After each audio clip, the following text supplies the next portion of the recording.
Assalamualaikum warahmatullahi wabarakatuh. Salam sejahtera untuk kita semua.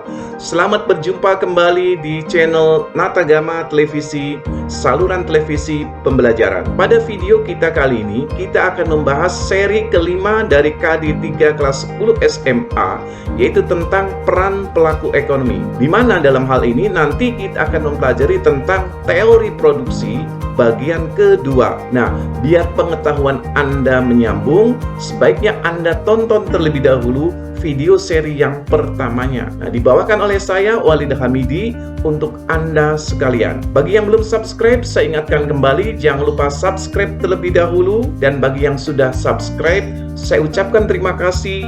Dan jangan lupa aktifkan loncengnya, agar nanti Anda update terus video-video yang akan tayang di channel ini.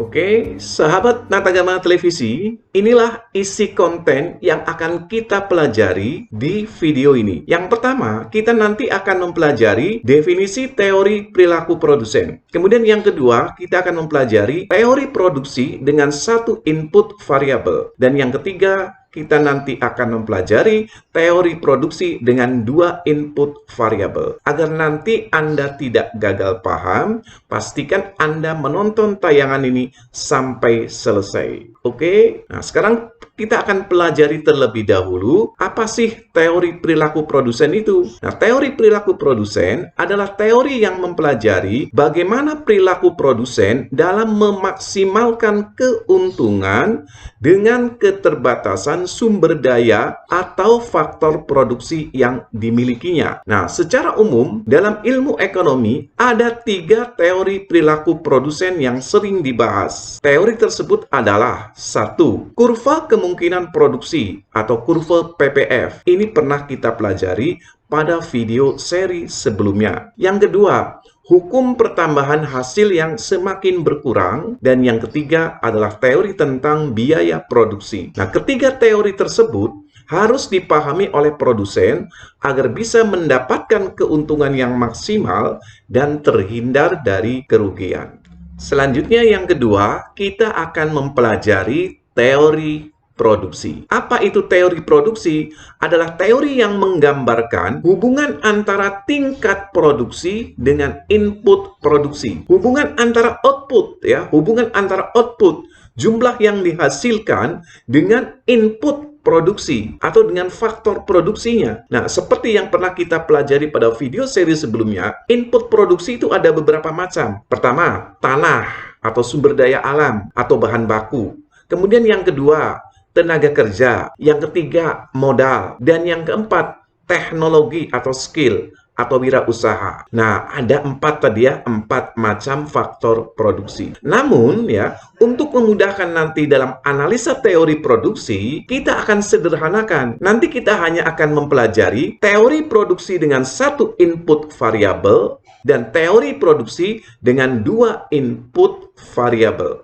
Kita akan pelajari terlebih dahulu teori produksi dengan satu input variabel. Nah, ini adalah teori produksi yang paling sederhana, yang menggambarkan tentang hubungan antara tingkat produksi suatu barang dengan jumlah tenaga kerja yang digunakan untuk menghasilkan barang tersebut. Artinya dalam teori produksi ini, input yang digunakan itu adalah tenaga kerja. Dan input yang lain itu dianggap tetap. Nah, salah satu teori produksi tersebut adalah teori yang dikemukakan oleh David Ricardo yang dikenal dengan hukum tambahan hasil yang makin berkurang atau the law of diminishing return, yang bunyinya itu sebagai berikut. Apabila satu unit faktor produksi atau tenaga kerja terus-menerus ditambah, maka pada mulanya total hasil produksi itu akan meningkat. Tetapi sesudah mencapai titik tertentu, tambahan produksi ini akan semakin berkurang dan pada akhirnya akan mencapai nilai negatif. Nah,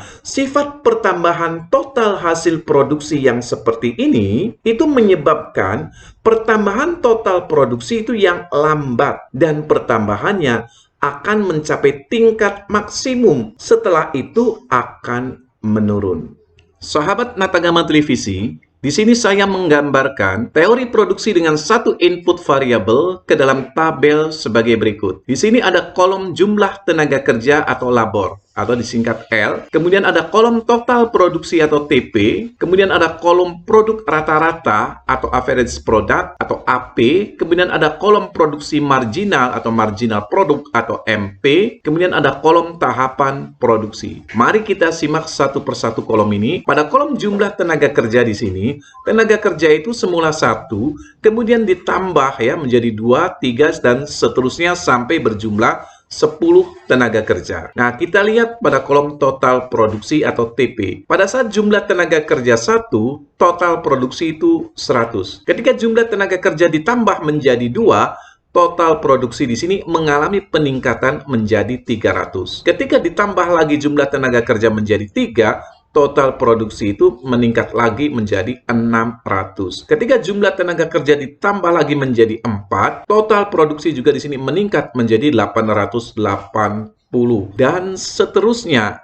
Nah, yang perlu dicermati pada kolom total produksi di sini, ketika jumlah tenaga kerja di sini terus-menerus ditambah, apa yang terjadi dengan total produksi? Total produksi itu mula-mula meningkat secara tajam, tetapi kemudian pada batasan tertentu peningkatannya di sini mulai melambat. Bahkan sampai pada titik tertentu, total produksi itu tidak lagi mengalami kenaikan. Dan ketika jumlah tenaga kerja ini masih juga ditambah, di sini dari 8 menjadi 9, total produksi itu justru mengalami penurunan. Ditambah lagi menjadi 10 tenaga kerja, total produksi makin menurun menjadi 700. Itulah yang perlu kita cermati ketika jumlah input tenaga kerja ini terus-menerus ditambah. Kemudian kita lihat di sini pada kolom produk rata-rata dan kolom produk marginal.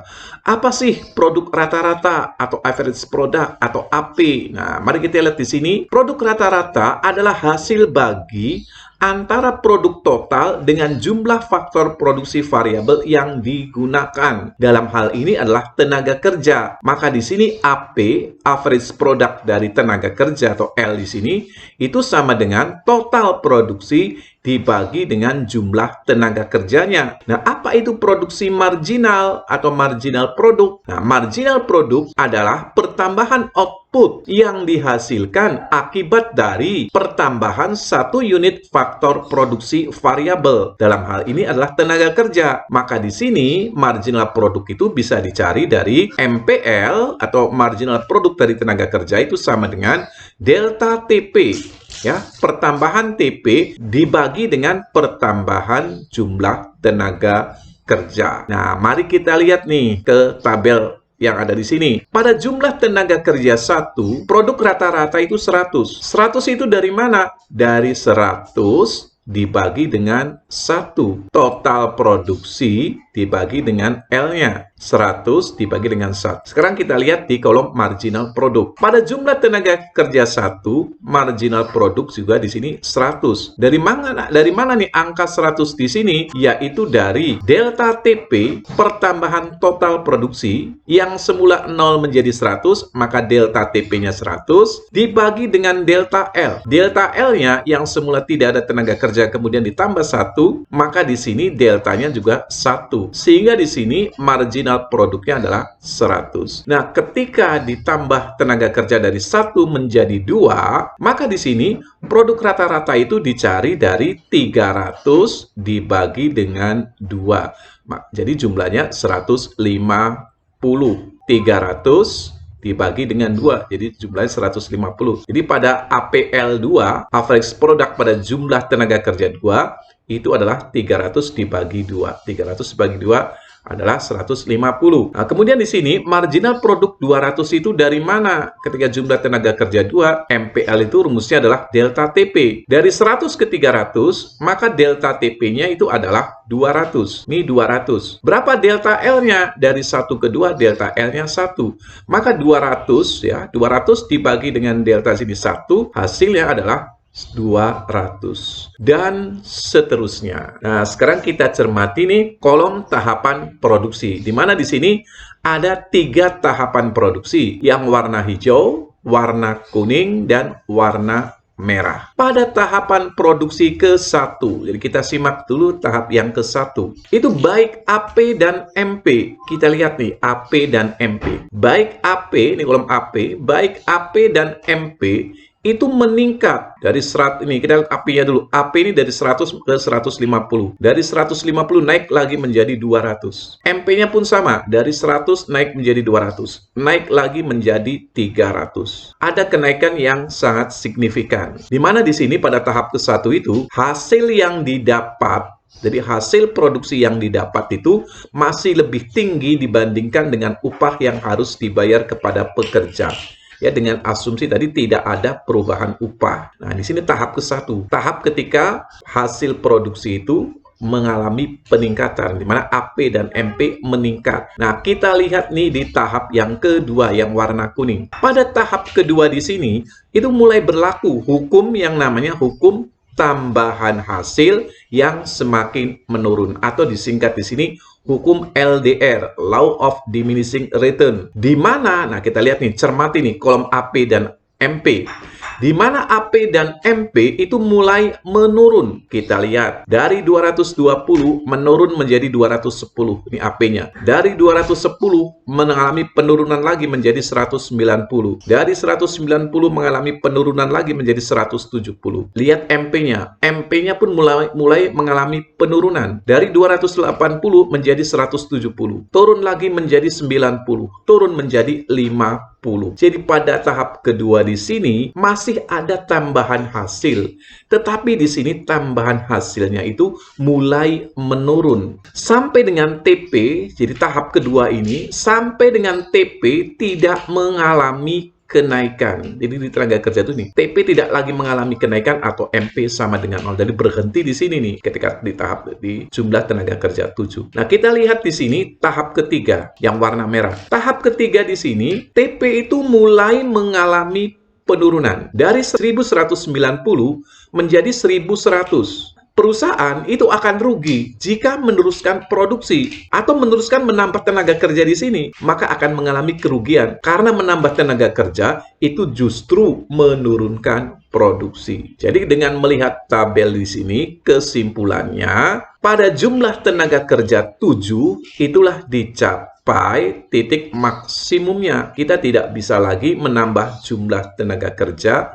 untuk menaikkan output produksi. Selanjutnya, saya menggambarkan dari tabel tadi, kemudian dibuat menjadi kurva. Di sini ada kurva TP, ya, ini kurva TP ini yang bagian atas ini total produk, dan yang bagian bawah di sini ada kurva MP yang warna biru dan kurva AP yang warna oranye di sini. Nah, kemudian dari gambar kurva ini dibagi menjadi 3 tahapan. Ada tahap ke-1, tahap kedua, dan tahap ketiga. Kita simak di sini. Pada tahap ke-1, nih lihat tahap ke-1 nih. Kurva TP itu menunjukkan hubungan antara jumlah produksi dengan jumlah tenaga kerja. Di mana pada tahap ke-1 bentuk kurvanya pada mulanya itu cekung ke atas. Kurvanya itu cekung ke atas nih. Di mana jumlah tenaga kerja itu masih sedikit dan penambahan tenaga kerja akan menaikkan TP secara cepat. Kurvanya cekung ya, cekung ke atas. Di sini jumlah tenaga kerja masih sedikit, penambahan tenaga kerja akan menambah total produksi itu secara cepat. Nah, sifat serupa juga dapat pula kita lihat pada kurva MP. Ini kurva MP-nya yang biru. Kurva MP ini naik ke atas.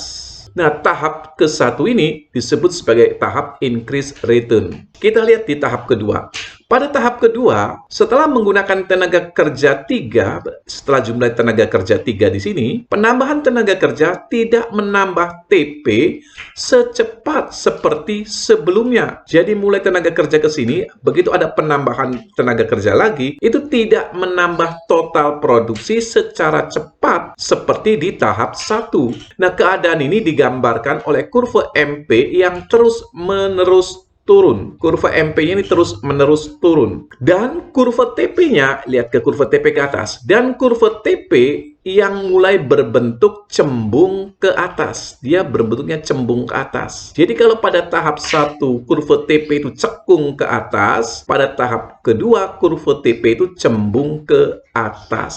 Ini disebut sebagai tahap produksi di mana mulai terjadi diminishing return atau tambahan hasil yang semakin menurun. Kita lihat di tahap ketiga. Pada tahap ketiga, itu dimulai pada saat tenaga kerja berjumlah 8. Dimulai dari 8 ini. Di mana kurva MP ini memotong sumbu horizontal di sini. Atau MP sama dengan 0. Yang menunjukkan adanya inefisiensi atau negative return. Jadi mulai negative return nih pada tahap ketiga. Tahap di mana perusahaan ini tidak bisa lagi meneruskan produksi atau menambah tenaga kerja. Nah, kesimpulannya, di sini kesimpulan dari gambar atau kurva TP, AP dan MP di sini, titik maksimum penggunaan tenaga kerja itu terjadi ketika slope dari kurva TP, nih kurva TP nih, ketika slope kurva TP ini sejajar dengan sumbu horizontal. Dia bentuknya di sini sejajar nih, berupa garis horizontal juga, dia sejajar dengan sumbu horizontal. Itulah titik maksimum penggunaan tenaga kerja, yakni saat tenaga kerja itu berjumlah 7. Selanjutnya, ini saya memindahkan kurva yang tadi, kurva TP, AP, dan MP. Seperti tadi yang sudah dijelaskan dalam slide sebelumnya, bahwa perusahaan itu dapat beroperasi di tahap 1 dan 2. Nah, yang menjadi pertanyaan, itu adalah di mana titik berhenti menambah tenaga kerja. Nah, dengan pendekatan grafis, tadi kita sudah menyimpulkan yaitu ketika slope kurva TP itu di sini sejajar dengan garis horizontal. Disitulah adalah letak titik di mana perusahaan ini harus berhenti menambah tenaga kerja. Nah, secara matematis, sekarang jika kita menggunakan pendekatan matematis, maka secara matematis perusahaan ini akan berhenti menambah tenaga kerja, yaitu pada saat tambahan biaya atau marginal cost atau MC yang harus dibayar adalah sama dengan tambahan pendapatan atau marginal revenue atau MR yang diterima, atau secara matematis dirumuskan bahwa perusahaan itu akan berhenti menambah tenaga kerja jika atau pada saat MR itu sama dengan MC. Nah, tambahan biaya dalam hal ini adalah upah atau wages atau disingkat di sini W, sedangkan tambahan pendapatan adalah marginal product kalikan dengan harga atau P. Maka alokasi tenaga kerja itu masih dianggap efisien jika W tingkat upah itu sama dengan marginal product dikalikan dengan harga. Nah, perhitungan secara matematis di sini nanti terkait dengan teori produksi yang nanti memasukkan unsur biaya, unsur penerimaan, itu nanti akan kita pelajari di video seri berikutnya, yaitu pada seri teori produksi bagian ketiga. Nah, sekarang kita akan mempelajari teori produksi dengan input 2 variabel. Nah, dalam analisa model 2 variabel ini, diasumsikan ada 2 faktor produksi yang berubah-ubah, yakni tenaga kerja dan modal. Pendekatan yang akan digunakan adalah analisa grafis dengan menggunakan kurva isoquant dan kurva isocos. Apa itu kurva isoquant? Adalah kurva yang menggambarkan berbagai kombinasi penggunaan 2 macam faktor produksi variabel secara efisien dengan tingkat teknologi tertentu yang menghasilkan tingkat produksi atau jumlah produksi yang sama. Kuan itu artinya jumlah atau kuantitas. Nah, kurva isocos atau kurva anggaran produksi adalah kurva yang menggambarkan berbagai kombinasi penggunaan 2 macam faktor produksi yang memerlukan biaya yang sama. Cost itu artinya biaya. Jadi kalau di sini jumlah produksi yang sama, kalau pada kurva isocos ini biaya yang sama. Nah, inilah kurvanya. Ini kurva isoquant dan yang ini kurva isocos. Di sini saya menggambarkan tabel yang menunjukkan kurva isokuan. Ada berbagai kombinasi di sini, kombinasi tenaga kerja dan modal yang menghasilkan kuantitas yang sama. Pada kombinasi A di sini digunakan 4 tenaga kerja dan 20 modal. Kuantitas yang dihasilkan 110. Pada kombinasi B digunakan 6 tenaga kerja dan 14 modal. Pada kombinasi C 8 tenaga kerja dan 10 modal, dan seterusnya.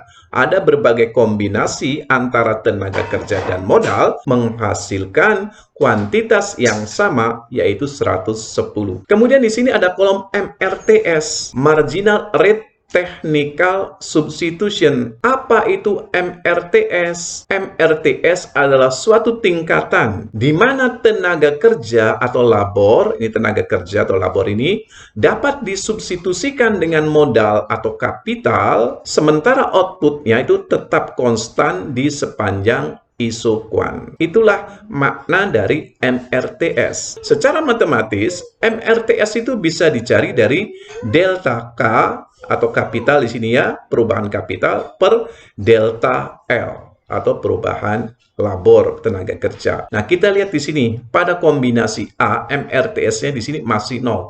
Kenapa? Karena belum ada pertukaran antara tenaga kerja dan modal, atau belum ada substitusi antara tenaga kerja dan modal. Ketika kombinasi B, tenaga kerja di sini mengalami peningkatan dari 4 menjadi 6, artinya ada perubahan 2, modalnya mengalami penurunan dari 20 ke 14. Maka MRTS-nya 3. 3 itu dicari dari mana? Delta K, dari 20 ke 14, deltanya 6, dibagi dengan delta tenaga kerja atau delta L adalah 2. 6 dibagi dengan 2, maka hasilnya adalah 3. Dan seterusnya, caranya sama. Nah, dari tabel ini, kemudian kita pindahkan di sini ke dalam kurva, berbentuk kurva, dibuatkan kurva isokuannya. Nah, kurvanya seperti ini sumbu yang vertikal di sini sumbu untuk modal, sumbu yang horizontal untuk tenaga kerja. Kurvanya di sini dari kiri atas terus turun ke kanan bawah. Pada jumlah modal 20 di sini, modalnya 20, itu tenaga kerjanya adalah 4. Ketika modalnya 14 di sini,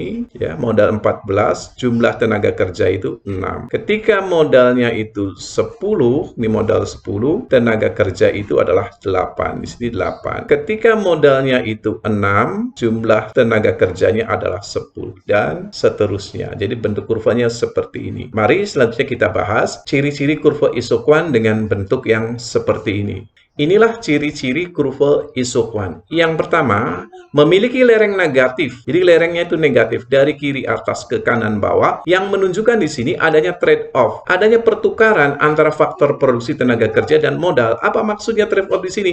Ketika kita ingin menambah jumlah tenaga kerja, konsekuensinya ada modal yang harus dikurangi. Maka ada trade-off di situ. Ada substitusi. Satu dinaikkan, yang satu harus diturunkan. Kemudian yang kedua, marginal rate technical substitution atau tingkat substitusi teknik ini dari faktor produksi itu akan semakin kecil, ya, semakin menurun. Tadi hasilnya itu kita lihat tabel itu MRTS itu semakin kecil. Yang menunjukkan apa? Ketika kita memiliki faktor produksi banyak, maka kita siap menukarkannya dengan faktor produksi lain dengan jumlah yang lebih sedikit. Tetapi ketika faktor produksi yang kita sudah miliki ini semakin sedikit, maka akan semakin sedikit pula kita mau melepaskan untuk mendapatkan faktor produksi yang lain.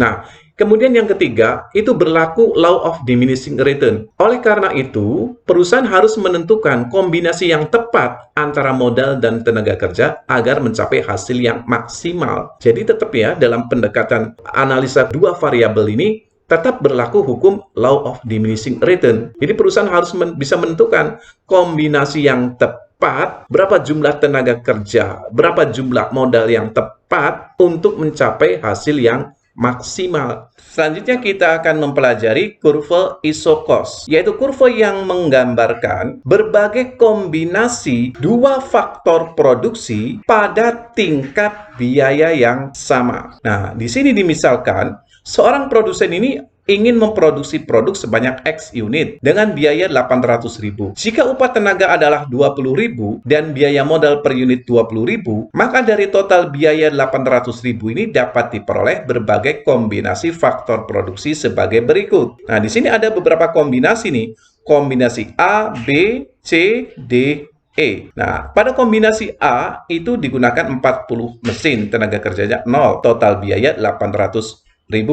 Pada kombinasi B, tenaga kerja 10, mesinnya 30. Pada kombinasi C, tenaga kerja 20, mesinnya 20. Dan seterusnya di sini ada berbagai kombinasi pada tingkat biaya yang sama. Jadi ada beberapa kombinasi tenaga kerja dan mesin pada tingkat biaya 800.000. Nah, selanjutnya dari tabel ini kita buatkan menjadi kurva iso cost. Sumbu vertikal di sini untuk mesin, sumbu horizontal ini untuk tenaga kerja. Kemudian, ini garis ini adalah menunjukkan titik-titik kombinasi antara mesin dan tenaga kerja pada biaya atau pada anggaran yang sama ya. Jadi kurva iso cost ini bisa pula disebut sebagai kurva garis anggaran. Nah, selanjutnya kita akan mencari di manakah letak keseimbangan produsen atau titik di mana output itu mencapai titik maksimal. Nah, keseimbangan produsen atau titik optimal itu terjadi ketika kurva isoquant itu bersinggungan dengan kurva iso cost. Artinya di sini kita menggabungkan dua kurva di sini. Nah, di titik persinggungan tersebut, kombinasi penggunaan kedua faktor produksi akan menghasilkan output yang maksimal. Nah, kita lihat di sini ya. Ini adalah kurva iso cost-nya yang warna kuning di sini. Kemudian ini adalah kurva isoquant-nya. Keseimbangan produsen itu terjadi atau ada di titik C. Ketika kurva isoquant yang menunjukkan target produksi yang ingin dicapai. Jadi kurva isoquant itu menggambarkan target produksi atau kuantitas produksi yang ingin dicapai oleh perusahaan. Nah, bersinggungan dengan kurva iso cost yang kuning ini yang menunjukkan anggaran yang dimiliki oleh perusahaan. Jadi, keseimbangan produsen itu tercapai ketika target produksi yang akan dicapai itu ada pada anggaran yang dimiliki oleh perusahaan. Paham? Nah, dalam mencapai keseimbangannya, produsen itu selalu berdasarkan prinsip efisiensi, yaitu maksimalisasi output atau minimalisasi biaya. Prinsip maksimalisasi output itu menyatakan bahwa dengan anggaran yang sudah ditentukan, anggarannya segini pokoknya, harus mencapai output yang maksimal. Itu disebut sebagai prinsip maksimalisasi output. Nah, prinsip minimalisasi biaya itu menyatakan bahwa target output yang sudah ditetapkan, ini targetnya segini nih, ini harus bisa dicapai target ini dengan biaya yang seminimal mungkin. Ini yang disebut sebagai prinsip minimalisasi biaya. Ini adalah kurva yang menunjukkan keseimbangan produsen dengan berdasarkan prinsip maksimalisasi output yang menyatakan bahwa dengan anggaran yang sudah ditentukan itu dicapai output yang maksimum. Nah, kita lihat di sini kurvanya. Ada satu kurva iso cost di sini yang warna kuning. Ini menunjukkan anggaran yang sudah ditentukan. Nah, kemudian ada beberapa kurva isoquant. Ada isoquant 1, kurva isoquant 2, dan kurva isoquant 3. Di manakah letak titik maksimum di situ? Titik yang menunjukkan keseimbangan produsen yaitu ada di titik C di sini. Ketika kurva isoquant ini menyentuh garis anggaran atau menyentuh iso cost. Bagaimana dengan titik F? Titik F ini ada di isoquant 1 yang letaknya itu lebih rendah dibanding isoquant 2 yang menunjukkan titik F ini jumlahnya lebih sedikit sehingga tidak efisien. Anggarannya sama di sini sudah ditentukan, dicapai output yang lebih sedikit. Maka titik F di sini tidak efisien. Bagaimana dengan titik G? Titik G ini ada di isoquant yang ketiga. Jumlah outputnya lebih tinggi, tetapi di sini tidak bisa dicapai karena sudah berada di luar garis anggaran. Nah, demikianlah prinsip keseimbangan konsumen dengan menggunakan prinsip maksimalisasi output. Nah, sekarang kita lihat kurva yang menggambarkan prinsip minimalisasi biaya yang menyatakan bahwa target output yang sudah ditetapkan itu harus dicapai dengan biaya yang minimal. Nah, target output yang akan dicapai atau yang sudah ditetapkan itu digambarkan dalam kurva isokuan di sini. Kurva isokuan ini menggambarkan target output yang sudah ditetapkan. Itu harus bisa dicapai dengan biaya yang minimum. Nah, kita lihat di sini ada di kurva isokos yang kedua, I2 di sini, yaitu ketika di sini kurva isokuan ini menyinggung kurva isokos di sini. Ada juga di sini titik H. Titik H ada dalam kurva isokuan. Ini juga termasuk target nih. Tetapi di sini titik H itu menunjukkan isokos yang lebih tinggi atau biaya yang lebih besar karena di sini ada di isokos 3. Maka titik yang optimal itu ada di titik C, ketika di sini isokuan itu menyinggung isokos yang posisinya lebih bawah atau anggaran yang lebih minimal. Nah, ini menunjukkan prinsip minimalisasi biaya. Oke, sampai berjumpa kembali nanti di teori biaya produksi yang ketiga yang nanti akan memasukkan unsur keuntungan, unsur biaya, dan pendekatan secara matematis. Biar nanti Anda tidak ketinggalan, jangan lupa subscribe terlebih dahulu channel kami. Dan bagi yang sudah subscribe, aktifkan loncengnya agar nanti Anda mendapatkan notifikasi dari kami. Terima kasih Anda sudah menonton tayangan kami. Jangan lupa berikan like ya untuk video ini. Jika ada saran atau pertanyaan, silakan tinggalkan di kolom komentar. Jika Anda menganggap tayangan ini menarik dan berguna bagi orang lain, silakan share. Dan saya ingatkan kembali, bagi yang belum subscribe, subscribe terlebih dahulu. Bagi yang sudah subscribe, aktifkan loncengnya. Wassalamualaikum warahmatullahi wabarakatuh. Sampai jumpa kembali di channel Natagama